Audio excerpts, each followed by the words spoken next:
So I'm going to start by giving you some context for the Victoria and Albert Museum. I'm delighted to know that there are some delegates who have already been to the V&A and they only landed yesterday, so that's fantastic. And everybody else, please do come if you have time before you fly back home.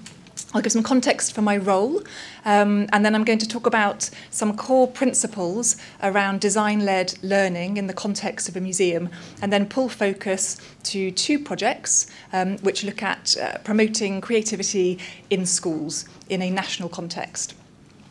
So the V&A celebrates 5,000 years of imagination and ingenuity. We are a museum of art, design and performance. And these twin pillars, imagination and ingenuity, really are about know-how rather than know what. And I think that's what we've been hearing a lot about this morning. Creativity in any disciplinary context really is about knowing the specificity perhaps of that subject and how to harness it to effect change in a real-world context. So imagination and ingenuity.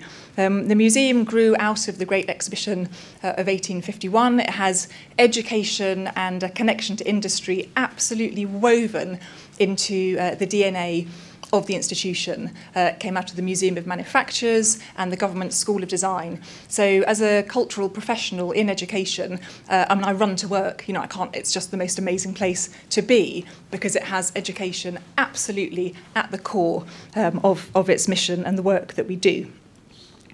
My role as Director of Learning and National Programmes, and actually there's quite a strong international element also to what I do, spans teams which go across the lifelong learning rubric. So it really is from cradle to grave.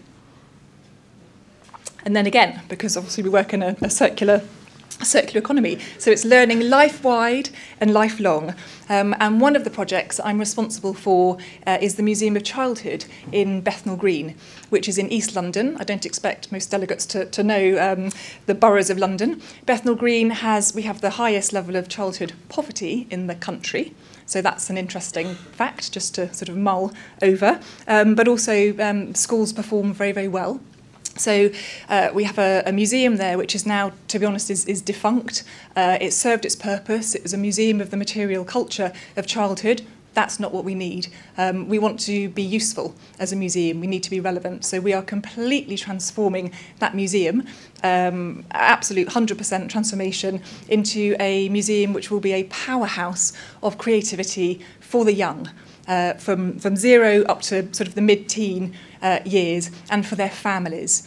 And the family learning piece is absolutely essential. And so we spent a lot of time, really very joyful time actually, exploring early childhood developmental science of learning and working with some really inspiring practitioners from around the world. So keep an eye out for that project. And if anyone is really interested in early years learning, and as we know, the investment in those first sort of 4 or 5 years of life really is sort of exponentially beneficial for a young person's life course, both economically, if we're talking Nobel laureates, and you can look at James Heckman and the Heckman curve, but also in terms of well-being and sort of flourishing and things that Nick was just talking about.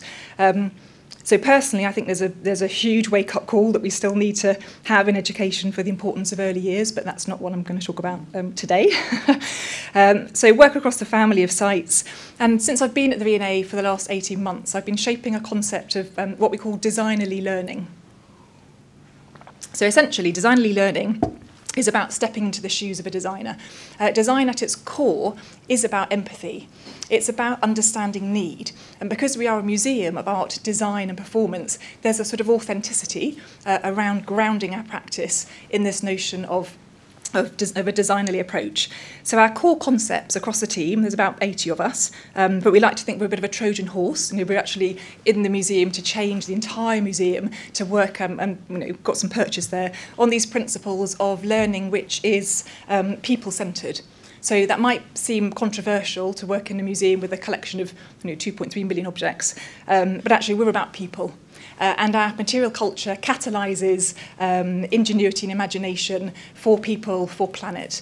And we are outward focusing. So again, we look up when we're shaping our projects. One of them I'm going to talk about. We bounced right up to the SDGs, to our government grand challenges.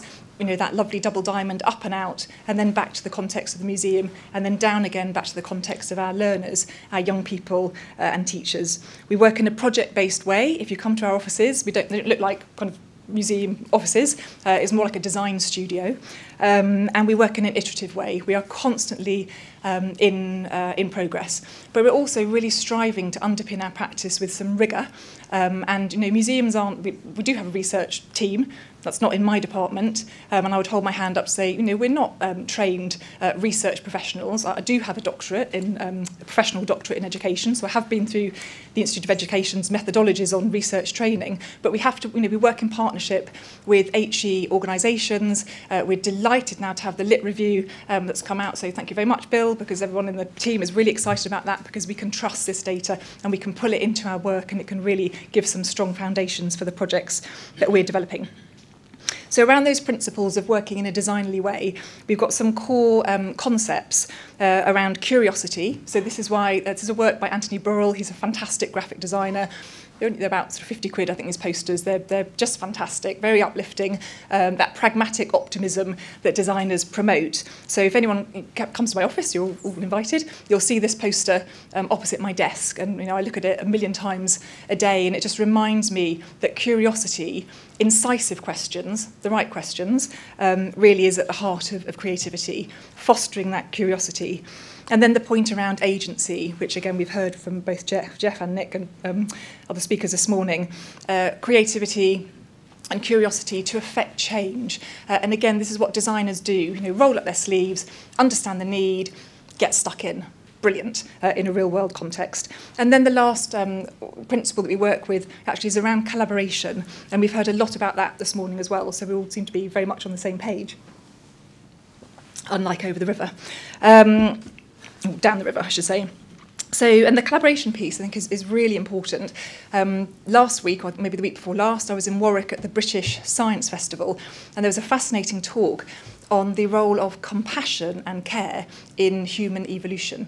And the woman who was presenting the talk was really she was challenging this notion we have of the sort of individual, the little T-shirt with the Neanderthal comes up, and then there's a funny one where there's the woman at the end in her stilettos, and she's saying actually that's not how Homo sapiens evolved. Of course it isn't. We evolved socially. We are social problem solvers. That's what we do.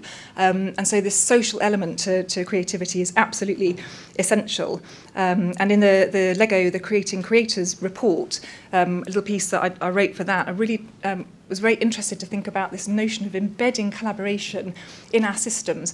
And as part of the interview for that publication, I was asked, if you could change one thing about the English education system, what would it be?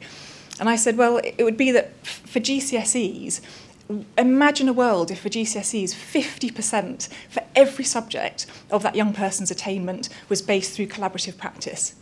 Because that's how we work in the real world, isn't it? We work in teams, we share ideas. Ideas, they're generated together, not singly. So collaboration and sort of compassion are some interesting concepts to think about.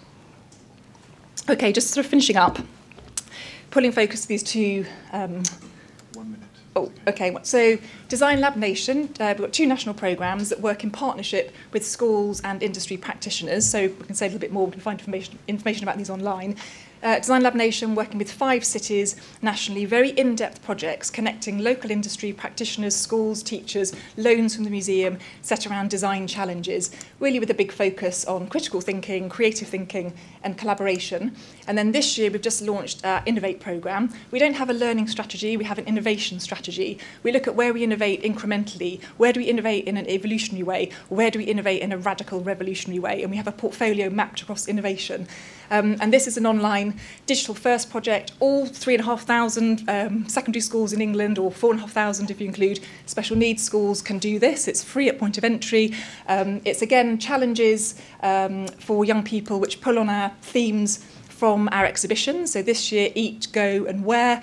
We're looking at how can we eat sustainably, how can we farm sustainably, what do we do with food waste, where, how do we design and manufacture our clothes sustainably, how do we move people and ideas around? But the challenges are shaped by young people. We create the resources. We spent a year talking to teachers and young people. We did a big global piece of research. They said, we need online animations. We need you to connect us with industry. We need you to believe in us as practitioners who really want to move design forward. And actually, we've had we've had maths teachers sign up, science teachers, business, and this project can go up the age group and down the age group. So we're just in beta year.